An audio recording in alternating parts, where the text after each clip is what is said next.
Hello, Formula One fans, and welcome back to F1 in Focus. We are the weekly podcast where a Dutchie and an Englishman can very much get along in the wonderful world of Formula One. My name is John, and this week we'll be talking about the Monaco Grand Prix and, of course, our predictions into Spain.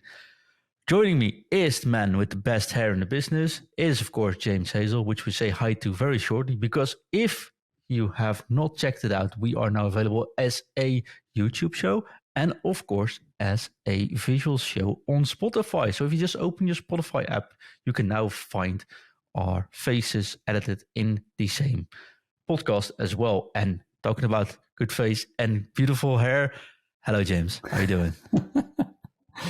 I'm doing all right, thank you. How are you doing? If we do the next 20 minutes without technical issues, I will be perfectly fine. Thank you very much. Yeah, that'd be nice. Yeah.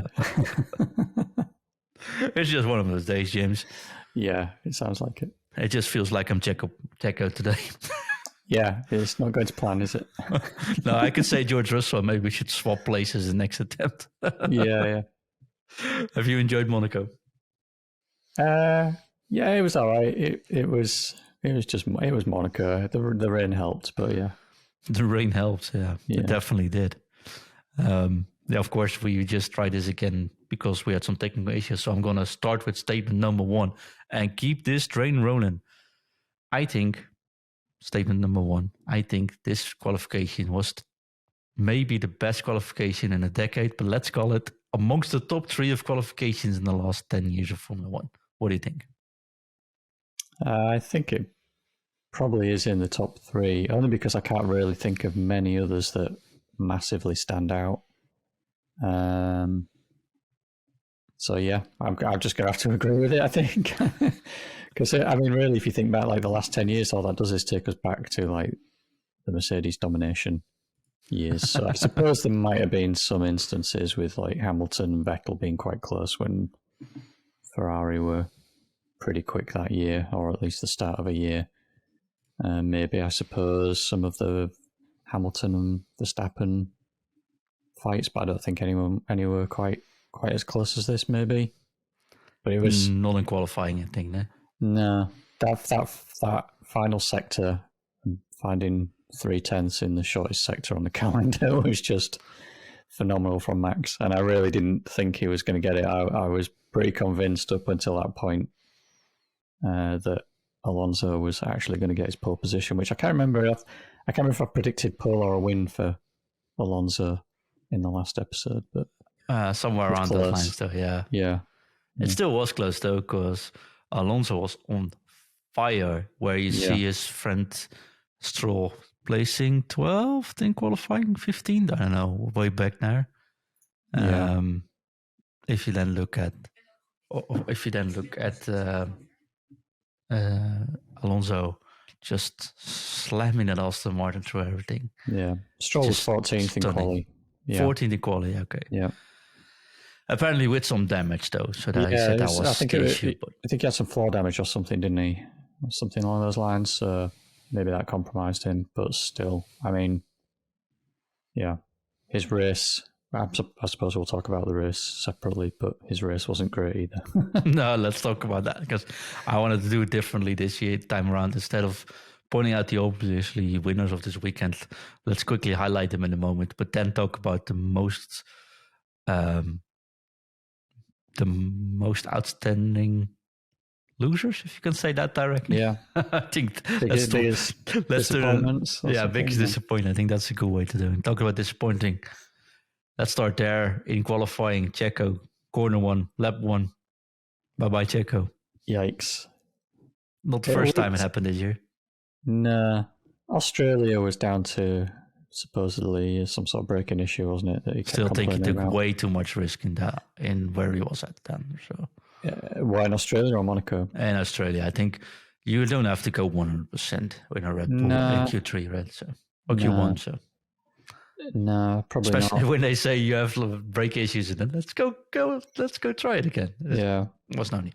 I think in Monaco, what happened was it was one of the Alpines. I think was in front of him, and I think what happened. I don't know if it's actually discussed it or not, but it looked to me like he just kind of got sucked in by the car in front, who braked later and took a quicker speed through the corner because they just cut the corner to stay out of Perez's way. And I thought he was coming from the pit lane, actually. He was still in the lane. No, he was already out. He was definitely already out. He was on it was like they'd done a warm-up lap and were doing another lap. So whether they'd compromised something out of the final corner for the start of the hot lap, or whether they just wanted to do 2 warm-up laps for the tyres, I don't know. But they were definitely on the track doing a lap. And that still does happen in Monaco, though, especially in Q1. yeah. So I certainly think, don't know for certain, and I could be wrong, but how it looked to me was that Perez just got kind of sucked into the corner by the car ahead of him, missed his braking point because he was maybe looking at them.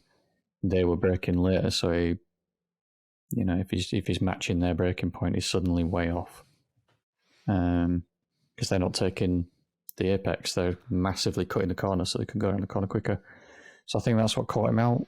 I think either that or I was just distracted, I don't know. But or distracted by what? Like the casino's there. Hello. No, just the car in front and what they were doing. Like if they hadn't cut the corner, they would have been compromising his lap because he was that close to them. So, yeah. Either way, it was a pretty silly mistake.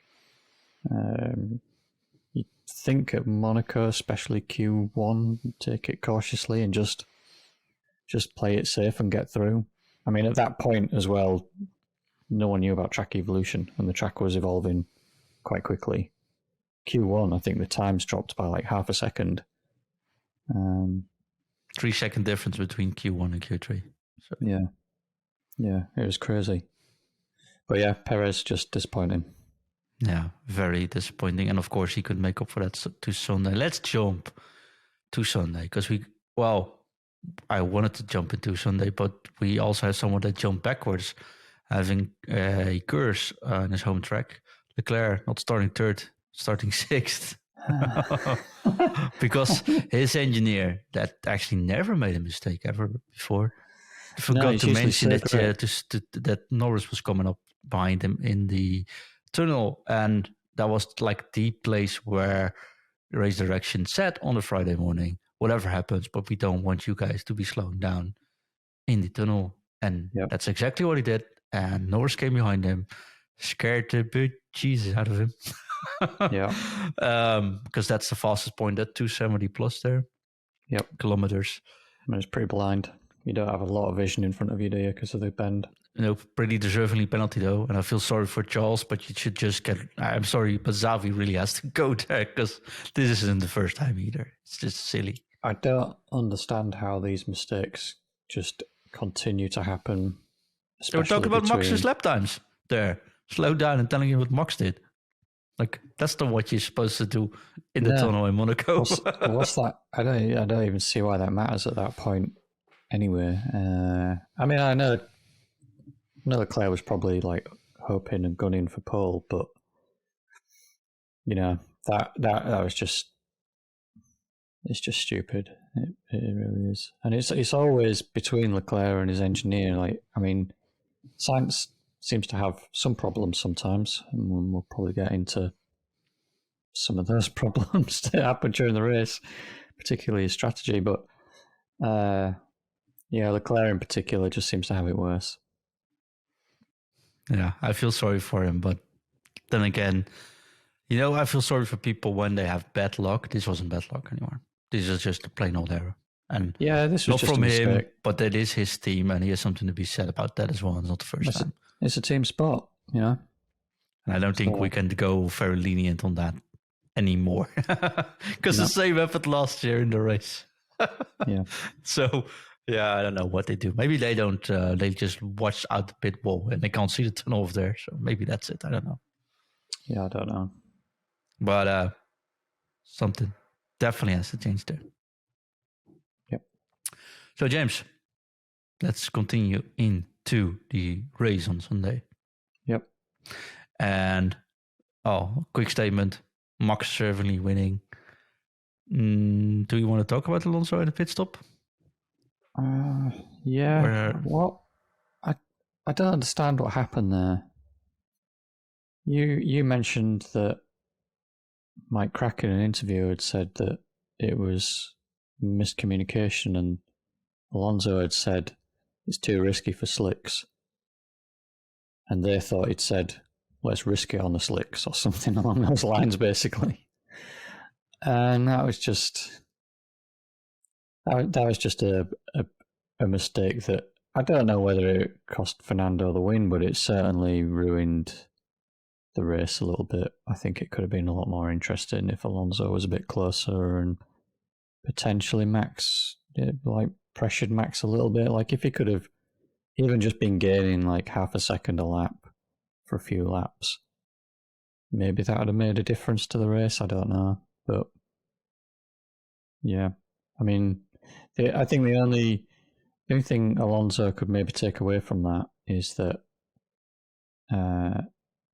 even when he was 20 seconds behind Max, and Max really had no reason to be pushing and risking anything, he did like clip the wall like 2 or 3 times, just like tapped it and oversteered in a corner, or rather understeered wide in a corner, sorry, and he sort of drifted towards the wall a few times, and it seemed like he was risking it more than he really needed to, but in the end it didn't matter because he still finished the race and won it. But Alonso could probably look at that and think, well, if I was a bit closer and I could make a little bit of time on him, maybe I could have pressured him.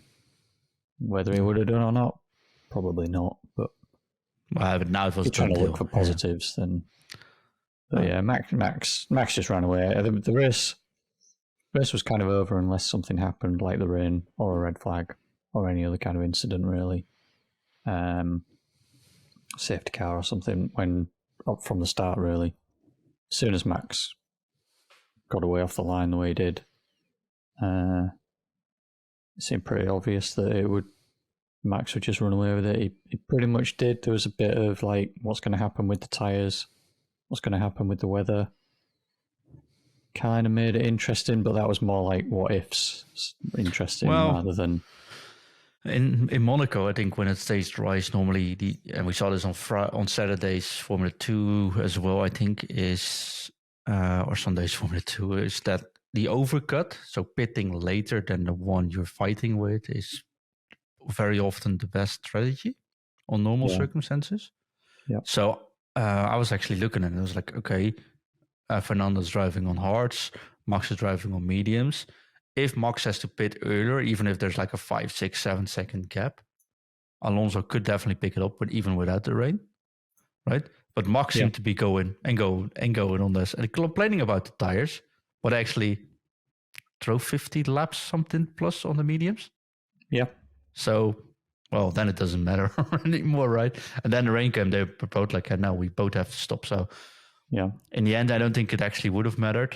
If it would have stayed dry, I think it might actually made it more interesting, because if Max had to go in first, we might have a little bit of a... Because if Fernando can push a couple more laps, like really push on those hards, that could have made a difference even with a 7, 8, 9 second gap. Yeah. But this time it was definitely over. Nevertheless, it was very exciting because a lot of things happened in those rainy conditions, right? Yeah. I think Aston Martin as well, the other thing to remember is that, they're the second fastest team on the grid potentially now, or currently. Yeah. And I'm still looking at them as a spectator, thinking of them as like the 4th or even 5th fastest team. And they did really play that race like the second fastest team on the grid. They didn't take any unnecessary risks other than the miscommunication with the tyres, which didn't actually affect the race. All it did was affect the times. Like, when you look at the results, it's like, Fernando finished 28 seconds behind Verstappen. Well, that was because he took a second pit stop. Yeah. But I will still finish 8, 9 seconds behind him, right? Yeah. So if they were in the position they were in last year, they probably would have done, and what I think I was expecting them to do, because I'm still in that mindset about Aston Martin, which I really shouldn't be anymore, was like, well, they probably should have done, if they really just wanted like death or glory kind of attitude to it was pit for the Inters a little bit earlier. And they maybe could have won it that way because they could have been on the intermediates while Max was kind of hanging a bit loose on the mediums. And when the weather was a bit like, how much is it going to rain? Is it really going to... Because then there was like 2 laps probably where all the cars that were on the slicks were kind of holding out for an extra lap or 2 to figure it out. And really they were going that much slower than the intermediate cars.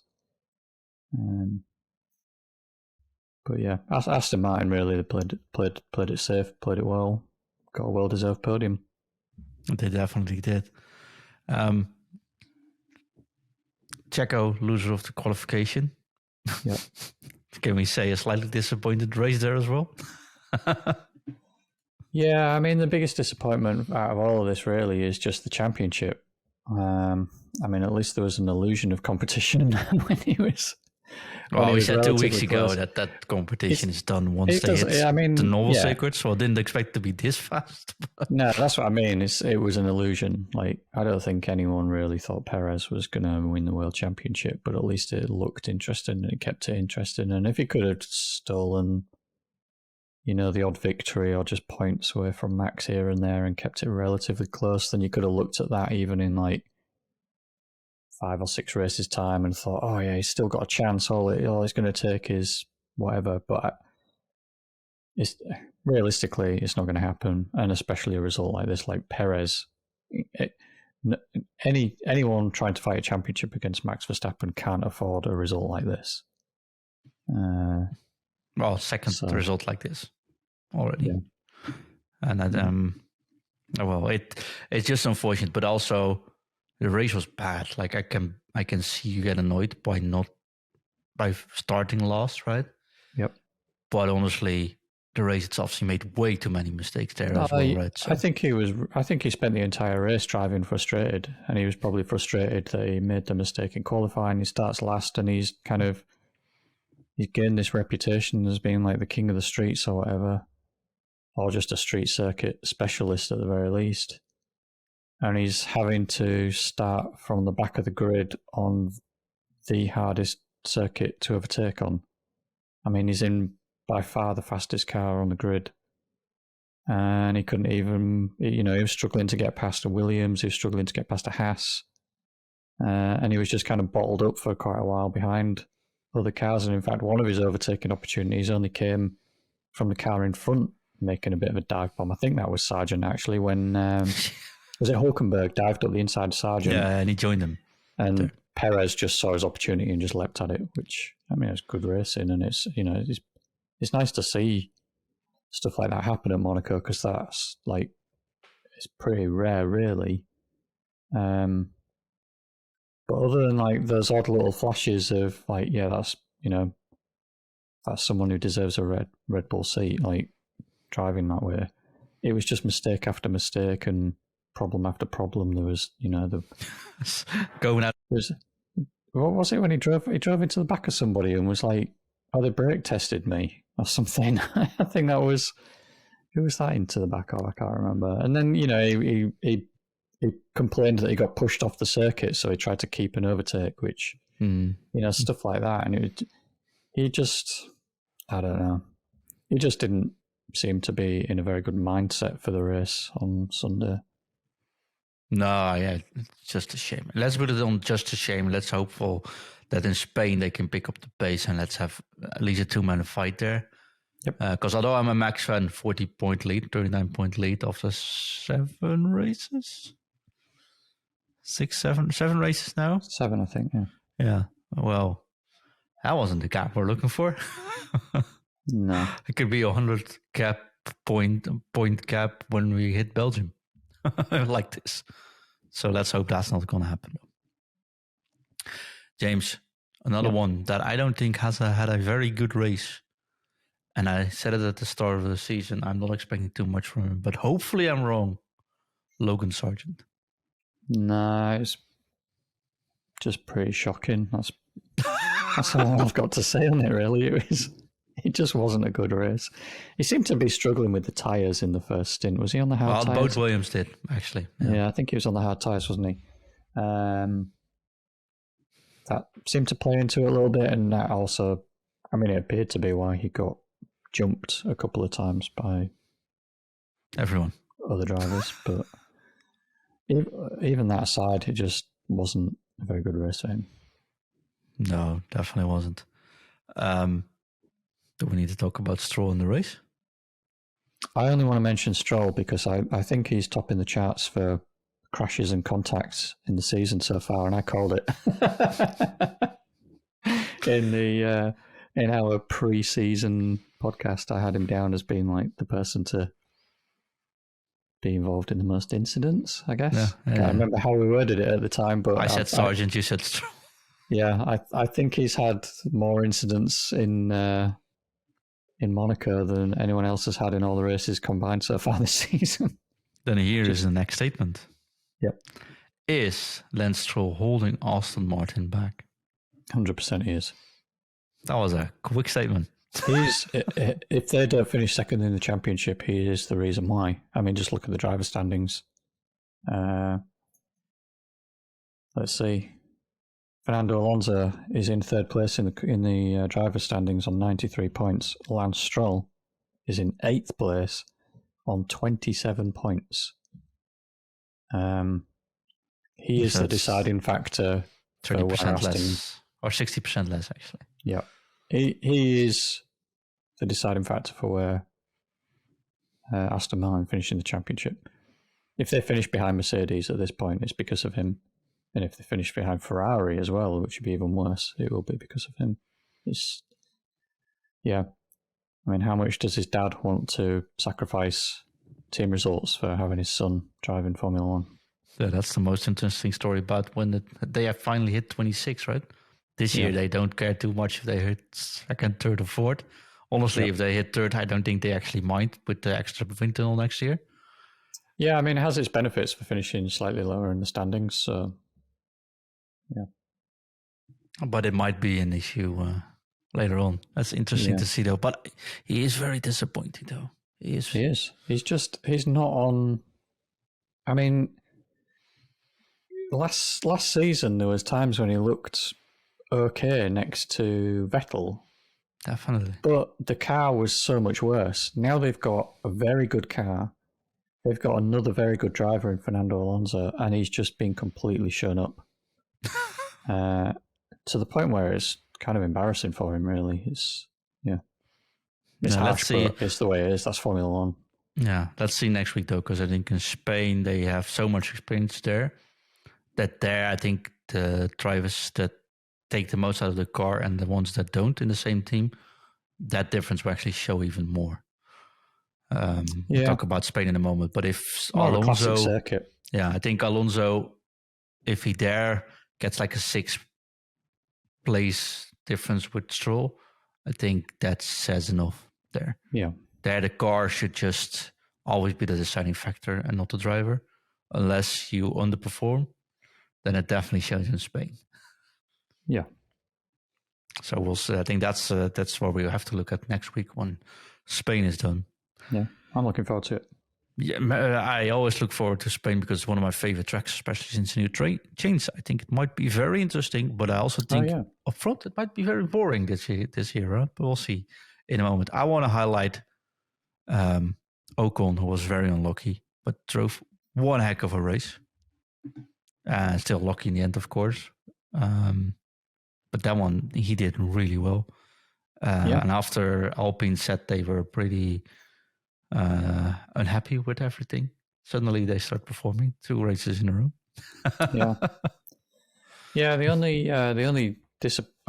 great for Ocon. I don't want to take that away from him. The only thing that's disappointing about that was that it spread out the field quite a lot because he was considerably slower than Alonso.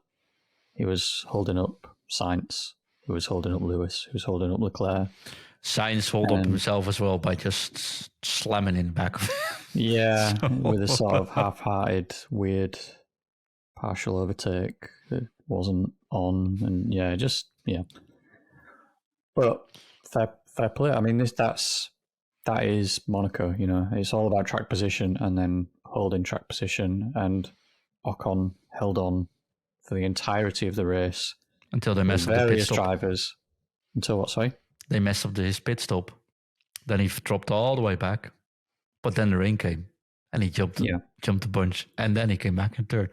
Well, yeah, else he would have finished eighth, right? Which an unfortunate pit stop as well. And he still would have driven. His pit stop was like 4 seconds or something, wasn't it? So yeah, it was slow, 4 point something. Yeah.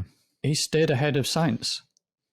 Yeah, but there was more to do with Sainz. Well, that's because Sainz and Ferrari in general had two options with Sainz, and they found a third option that screwed his race because that's what Ferrari does. Option it's one. Unbelievable, eh? I know. Was he on the hard tyres? I think he was on the hard tyres, was he not? I can't remember. But option one was to pit the lap after Ocon. You've seen that he's had a 4-second pit stop. He's lost a lot of time. Which he should do in Monaco. Just pit. Go for it. Sacrifice your strategy end of the race a little bit. Just pit. Take the track position. Overcut is all here. Option two, go very long. And because he was on hard tyres. So option two was stick to your strategy and go very long on your hard tyres. And do just track what Alonso's doing and effectively do the same race as Alonso. But instead they were like, oh, let's do 4 or 5 more laps than Esteban and then we'll pit.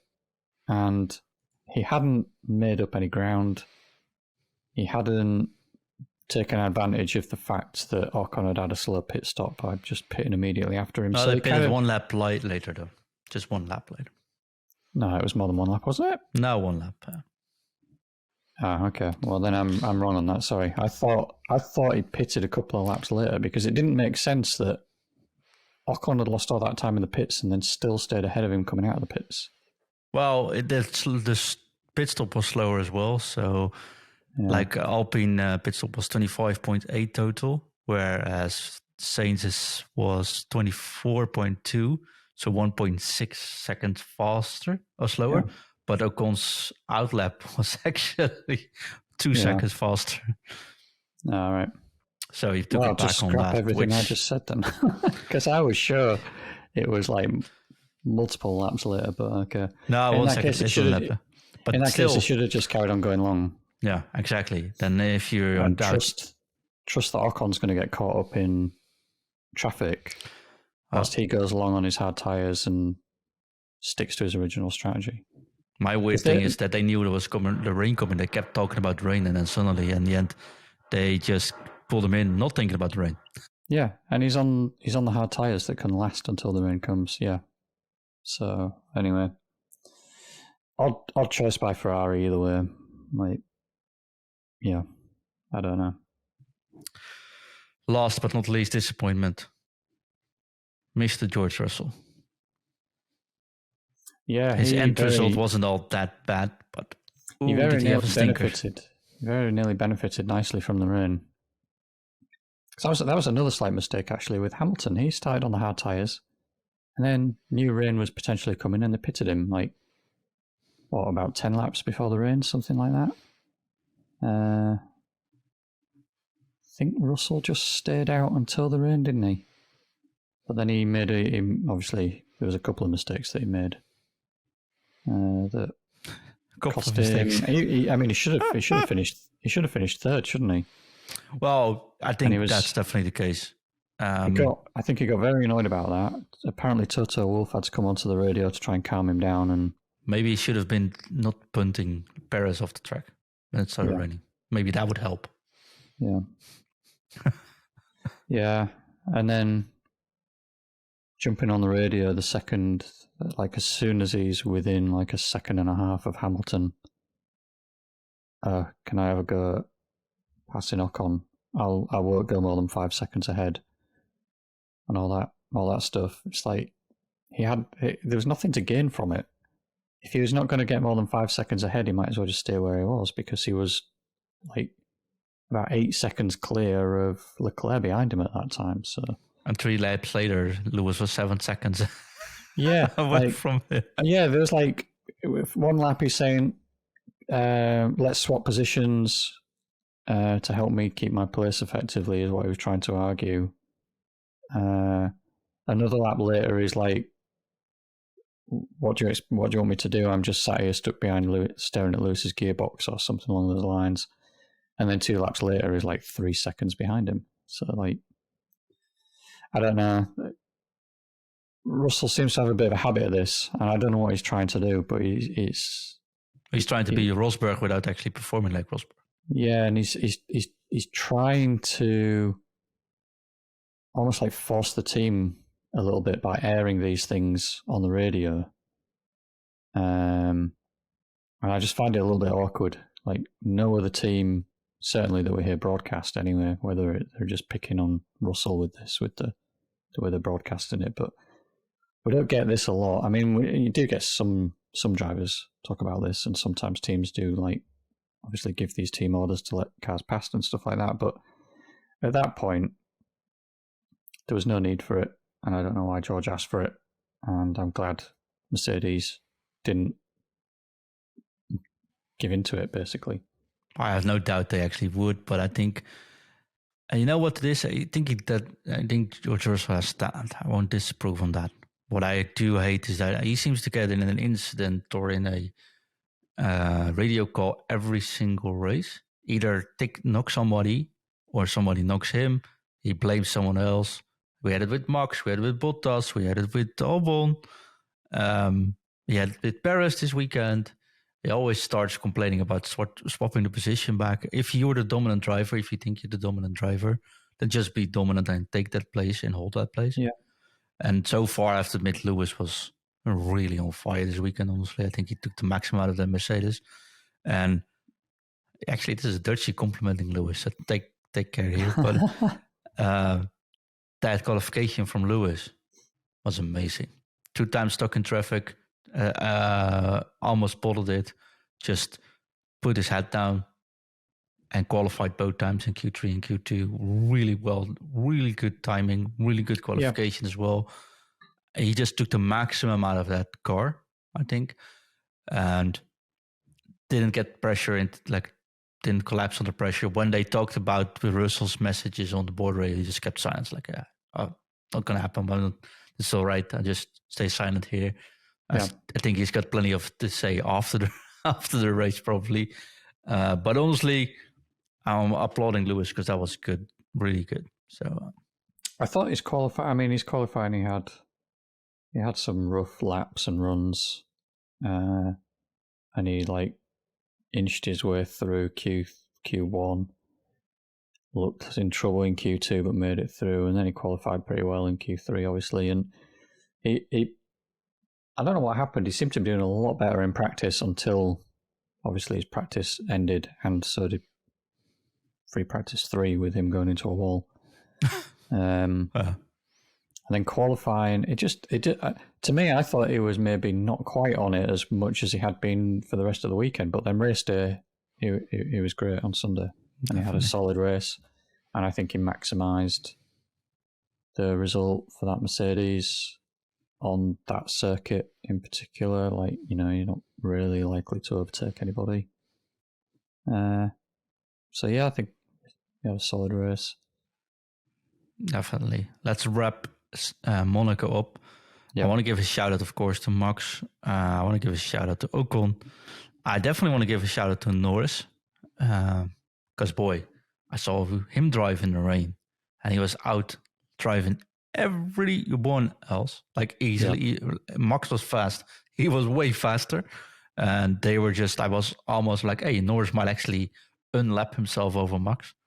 Yeah. But he also found it nice that Max would get the blue flags for everyone out, and he just took way advantage of it. So those two cutting through traffic together was a sight to watch. Yeah, I've been looking at the board, on board from Lando at the end. I'm like, okay, he's really enjoying himself here. So wonderful drive. Yeah.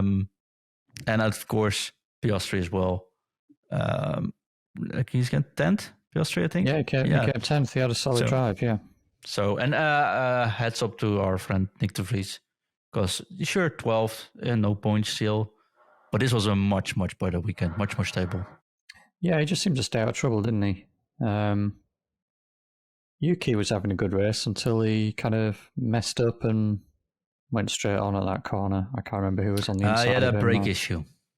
It was a technical issue, was it? Yeah, Okay, that brake makes issue, sense and he now said because the brakes don't work that well. They said you're losing a lot of time on the braking points. They said, yeah, but the brakes are beep. Yeah. And he actually went off a couple of after it. And then the good thing is, though, he didn't take any unnecessary risk. He just, when it brake and it didn't go, he just let him run out. I think that shows, and then I'll stop with giving compliments, but that shows how much Yuki has improved. Because, of course, his radio message was a little bit panicked, felt a little bit shouting as we had before. But his driving style says, okay, I know what's going on here. The old Yuki, so to speak, would have driven flat into the wall there and caused a red flag. This Yuki said, okay, I know what's happening here. Just take safety first. I'll go run, return it back, and then do my best to bring it home. Really, really professional done. So, yeah, I think Nick ends up higher than Yuki, but Yuki drove one hell of a race here. Deserved better, but I think both AlphaTauris finally showed a little bit potential here. Yeah, definitely, yeah. Then we are heading to Spain. An adjusted Spain, James. Yes. Changing the final chicane's disappearing, isn't it? It is, which brings it to the old sort of format. Yeah, and it's the same circuit. I think they still use, or they use. MotoGP? I mean, they used to use in Formula One and in MotoGP, which is a faster circuit. And I'm curious how this is going to work because I feel like this might actually produce more overtaking potential. That's why it's main straight. Done like this, yeah. Exactly. The only worry is that the cars obviously can't quite follow as well as they did this time last year, before the technical directive and then before the additional raising ride height for this season.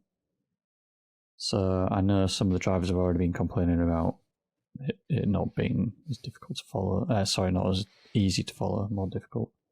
And we've covered that in previous episodes as well. So we'll just have to see how that pans out. Hopefully it works because that would make Spain even more interesting. I tend to like Spain to some extent. A very technical circuit. It's a very nice circuit just to watch the cars on, even if we don't get a lot of action sometimes. I think it's just a cool race track, yeah. It has everything. It's got high-speed corners, got medium-speed corners, it used to have slow corners, which I don't think it actually has anymore now. No, it won't, no. The slowest one will be at the end of the back straight, I think. Yeah, which also changed. So it's not that it's not going to be as much of a hairpin anymore, is it? Because it was, well, I mean, it wasn't a full hairpin, but it was sort of like a more than 90-degree bend. But like turn 1, 2 is actually really fast, fourth gear forward, up the hill to the right, and that's full speed up with these Formula 1 cars. Yep. Which is insane to see. My only fear, but it's not fear. It's also logical thinking. There's no way Red Bull won't win this unless they have technical issues, because that car is like this is a track for this. So yeah, exactly. Yeah, this is a circuit that Red Bull should just excel at. Yeah. So Ferrari, what we see, I think Ferrari will be high up in qualifying, but nowhere in the race, because it's also a track that burns rubber underneath you. Yeah, and Ferrari. Yeah, I mean, it's been the same the last couple of seasons.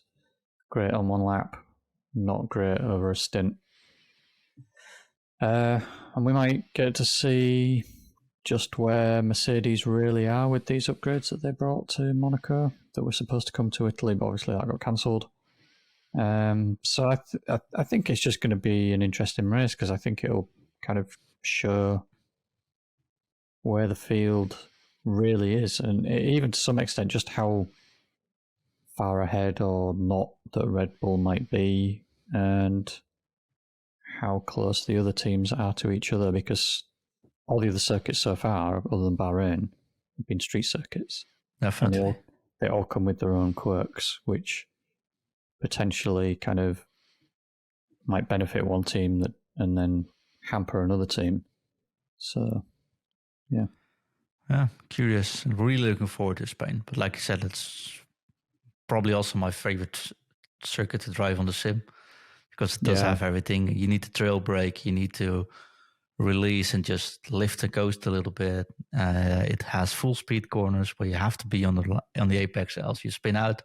It doesn't have asphalt on the side, but it has old-fashioned gravel. So if you mess up, you're done. It's perfect. The only thing is when you have 20 good drivers driving that and they know it so very well, sometimes it'll lead to boring races, but I think the track change might actually help with that as well. So let's see that this weekend, though. I would talk about this weekend predictions, James. We're not going to talk who's going to be 1, 2, 3 because I think we're both going to say Max, even Checo now, and Alonso. Yeah, probably safe. So let's skip that, right? I think let's go into the bold prediction. What do you think is weird and going to happen this weekend? Weird. I think maybe both McLarens in the top 10 again. Oh, that is a bold statement, Captain. Yeah. I don't think they are particularly fast. So no, but that's a bold statement. So. That's a good one.